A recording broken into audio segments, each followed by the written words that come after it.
Thì về đầu tư bất động sản tại Hoa Kỳ thì sẽ có hai hình thức đầu tư chính. Thứ nhất đó là chúng ta sẽ mua nhà hoặc những bất động sản thương mại trực tiếp và mình sẽ sở hữu 100%.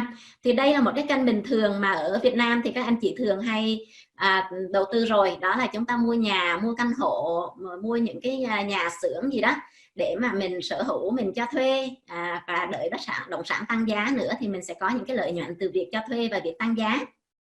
Thì đây là một kênh bình thường ở Mỹ. US Home đang hỗ trợ các anh chị với cái mức đầu tư từ 200.000 cho đến vài triệu đô, và với kênh đầu tư này thì chúng ta sẽ sở hữu 100%. Lợi nhuận đạt được của kênh đầu tư này sẽ từ 8 đến 12% một năm, và quyền kiểm soát thì là bất động sản của mình có quyền kiểm soát 100%. Mình muốn bán lúc nào thì mình bán, mình muốn là cho thuê hoặc không cho thuê, hoặc muốn làm gì với nó, đây là toàn quyền quyết định của mình. Và một kênh đầu tư thứ hai đó là chúng ta đầu tư gốc cùng với chủ dự án, và với kênh đầu tư này thì mức đầu tư hiện nay sẽ từ 100.000 cho đến vài trăm triệu đô. Chúng ta sẽ sở hữu phần trăm trong cái bất động sản này tương ứng với số tiền đầu tư của mình, và lợi nhuận đạt được hiện nay đang ở mức từ 15 đến 25% một năm. Và đây là cách đầu tư với một mô hình đầu tư thụ động. Thì chủ dự án họ sẽ là người quản lý và phát triển dự án để mà đạt được những cái kết quả tốt nhất. Về việc mua nhà và bất động sản thương mại ở tại Mỹ đó, thì hiện nay US Home đang hỗ trợ cho khách hàng mua nhà ở ngay từ Việt Nam và những bất động sản thương mại này ngay từ Việt Nam, y chang như là mình đang ở Mỹ vậy. Thì hiện nay việc những cái bất động sản ở Mỹ, tất cả những cái bất động sản nào đang được rao bán thì sẽ đều được nằm trên một hệ thống công cộng mà tất cả mọi người đều có thể vào xem, và mình xem những cái giá cả thì chúng ta sẽ mua cùng một giá với người bản xứ hiện nay đang rao bán trên thị trường, hoàn toàn không có sự khác biệt gì cả. Và với những cái hệ thống mở như vậy thì rất là dễ dàng để mà chúng ta nghiên cứu cái thông tin. Ví dụ như chúng ta muốn mua một căn nhà, mình không biết giá cả mắc rẻ như thế nào, mình có thể vào những cái hệ thống website Zillow, Realtor và mình xem được là cái căn nhà này hiện nay giá trị thị trường là khoảng bao nhiêu, chủ nhà mua cách đây bao lâu, được bao nhiêu tiền, và những cái căn tương tự như vậy xung quanh đây bán vừa rồi bán giá bao nhiêu. Thì đây là những thông tin hoàn toàn công cộng ở trên public để cho chúng ta đều có thể vào tham khảo. Thì chúng ta hiện nay có thể mua nhà của Lena, là công ty xây dựng hàng đầu ở tại Mỹ, hoặc chúng ta sẽ được các realtor ở trên toàn nước Mỹ. Nếu mà chúng ta muốn mua nhà không phải nhà mới xây mà nhà cũ rồi đó, thì các realtor cũng có thể hỗ trợ chúng ta bất cứ căn nào ở tại Mỹ, bất cứ những cái bất động sản thương mại hoặc là những cái nhà ở nào ở tại đâu. Thì trong thời gian qua, US Home đã hỗ trợ khách hàng mua hàng trăm căn nhà cũng như bất động sản thương mại ngay từ Việt Nam. Amy sẽ đi sâu một chút xíu để giải thích về cái thuật ngữ là Amy nói về đầu tư gốc, sở hữu cổ phần nè. Thì đây là một cách đầu tư mà chúng ta sẽ tham gia ngay từ ban đầu với các chủ dự án. Nếu như mà để mình dễ hình dung á, thì Amy có thể ví dụ như vậy. Chúng ta có bạn bè đi, có thể ở tại Việt Nam đôi khi các anh chị cũng tham gia như vậy. Có một người bạn, người ta nói với mình là tôi có một cái lô đất rất là hay nè, tôi đang dự tính xây dựng nhà lên để mà bán, hoặc là xây khách sạn lên, anh có tham gia với tôi hay không? Thì tham gia mình bỏ chung vốn vào với nhau, ai cái vốn bao nhiêu thì sở hữu phần trăm bấy nhiêu, và tôi sẽ có một cái phí là gọi là cái phí quản lý ở trên cái kênh đầu tư này. Tuy nhiên khi mà lợi nhuận đạt bao nhiêu thì chúng ta sẽ chia với nhau hết theo cái số tiền đầu tư của mình. Thì đó là nôm na nó sẽ là như vậy ha. Và dĩ nhiên khi mà chúng ta đầu tư gốc như vậy đó, đầu tư ngay từ đầu như vậy, thì dĩ nhiên cái lợi nhuận mà mình đạt được thì nó sẽ cao. Bên ngoài việc bất động sản tăng giá theo thị trường thì chúng ta sẽ đạt được những cái lợi nhuận do cái công sức của mình bỏ ra ngay từ ban đầu.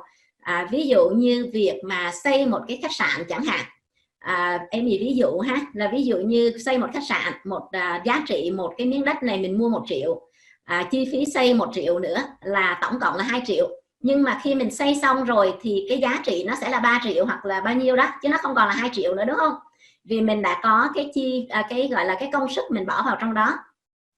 Thì như vậy đối với các kênh đầu tư này, chúng ta sẽ không chỉ đợi thị trường tăng giá mà mình có cái công sức bỏ vào để chúng ta có thể đạt được những cái lợi nhuận tốt. Hoặc là ví dụ như kênh đầu tư khu căn hộ cho thuê, một chút xíu nữa chúng ta sẽ được một đối tác của công ty Western Well Capital giới thiệu kỹ về kênh này. Thì đây là một kênh mà chúng ta sẽ mua lại những cái khu căn hộ khoảng 200-300, những cái 200-300 căn hộ nó nằm trong một cái building. Mình sẽ mua những cái building như vậy, thường là những building có sẵn, hơi cũ một chút, mình mua về sửa chữa, nâng cấp, và những cái bất động sản này thì khi mình mua vẫn đang có người thuê, và mình sửa chữa nâng cấp lên, mình tăng tiền thuê cũng như tăng cái giá trị bất động sản lên, và qua cái công sức những cái việc đó mình làm thì mình sẽ đạt được những cái lợi nhuận. Thì đó là những cái giải thích về cái đầu tư gốc. Thì như vậy cái việc đầu tư gốc nó khác biệt với đầu tư ngọn như thế nào?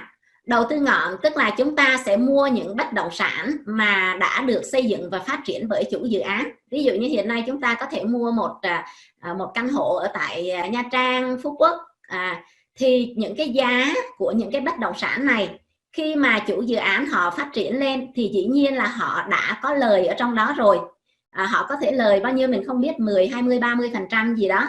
Thì khi chúng ta mua, chủ dự án họ đã có lời, và việc chúng ta có lời tiếp hay không nó sẽ tùy vào thị trường, tùy theo cái số tiền mình cho thuê ra được và thị trường tăng giá như thế nào. Thì đó là cái cách đầu tư bình thường. Và đầu tư gốc thì như vậy chúng ta sẽ có lời cùng lúc với chủ dự án, và chủ dự án họ sẽ không có lời trước mình. Thì đó có nghĩa là cái kênh đầu tư gốc ha. Nếu như các anh chị nào có những cái câu hỏi thêm về cái phần này thì có thể type in, Amy sẽ giải thích thêm sau. Thì với những kênh đầu tư này hiện nay chúng ta đang đạt được lợi nhuận là từ 15 đến 25% một năm. Và các chủ dự án thì chúng ta sẽ luôn luôn làm việc với các chủ dự án thương hiệu hàng đầu như là các khách sạn Hyatt, Marriott, Hilton, cùng các tập đoàn Relevant, Colony Capital, Western Well. Sau đây là ví dụ của một vài kênh đầu tư mà US Home đã giới thiệu đến các nhà đầu tư ở tại Việt Nam. Đó là khách sạn Home to Suite, là một thương hiệu của Hilton, phát triển bởi chủ dự án K ở tại Bayside, Dallas, Texas. Khách sạn Holiday Inn là một thương hiệu của HG.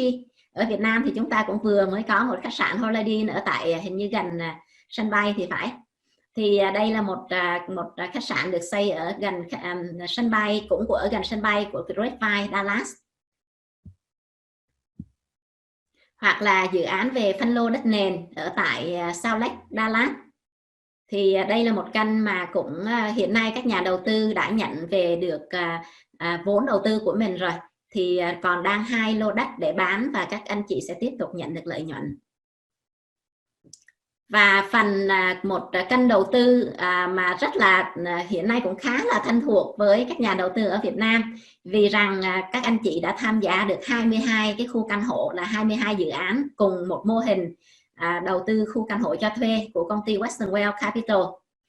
Và với kênh này thì chúng ta hiện nay các nhà đầu tư đã nhận được những cái hoàn vốn và lợi nhuận, đạt được lợi nhuận trung bình là 20% một năm.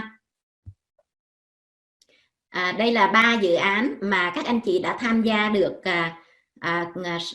trên 2 năm. Thì có dự án Sun Good là đã bán xong, hoàn vốn và đạt được tổng lợi nhuận là sau khi hoàn vốn thì đạt được lợi nhuận là 30% sau 18 tháng. Các anh chị đã nhận được xong hết rồi ha. Dự án kênh Sierra Pine thì nhận được hoàn vốn là 58% sau 23 tháng. Country Gable nhận được hoàn vốn là 37% sau 21 tháng. Và một điều đặc biệt là với kênh đầu tư này đó, các nhà đầu tư sau khi nhận hoàn vốn rồi mà nếu dự án mình chưa có bán thì chúng ta vẫn đang tiếp tục sở hữu cái cổ phần của mình. và nhận được cái lợi nhuận tiền cho thuê hàng năm theo đúng cái tỷ lệ cổ phần của mình. Đây là một kênh đầu tư mà cực kỳ hấp dẫn. Chúng ta sẽ nghe thêm chi tiết sau. Hiện nay thì với mô hình đầu tư khu căn hộ đó, thì hiện nay chúng ta đang hơi bị thiếu hàng một chút xíu. Hiện nay thì về các sản phẩm mà hiện đang có nè, thì thứ nhất là việc mua nhà. Chúng ta có thể mua nhà mới xây sẵn và được bảo hành thông qua công ty Lena, công ty xây dựng Lena. Mà hiện nay chúng ta một thị trường đang được đánh giá là cực kỳ tốt cho việc cho thuê, đó là thị trường Tampa. Thị trường Tampa này thì hiện nay là việc lợi nhuận ròng sau khi mình trừ tất cả các chi phí rồi thì sẽ đạt được khoảng 5.5%. Giá nhà cái rất là tốt, là giá từ khoảng 200 cho đến 300 ngàn, tức là từ 5,5 tỷ cho tới 7 tỷ, và cái tiền cho thuê thì cũng cực kỳ cao. Đó là những cái bất động sản đang có sẵn về mua nhà ha. Về việc đầu tư gốc thì đang có một kênh cực kỳ hấp dẫn, đó là căn hộ cao cấp của Relevant ở tại Los Angeles. Và hiện nay thì chúng ta sẽ đang mua được cái giá gốc thấp hơn thị trường là 33%, và còn được cam đoan lợi nhuận là 5% một năm nữa. Rồi, đó là những thông tin mà Amy chia sẻ với mọi người. Rất là cảm ơn sự chú ý của tất cả các bạn có ha.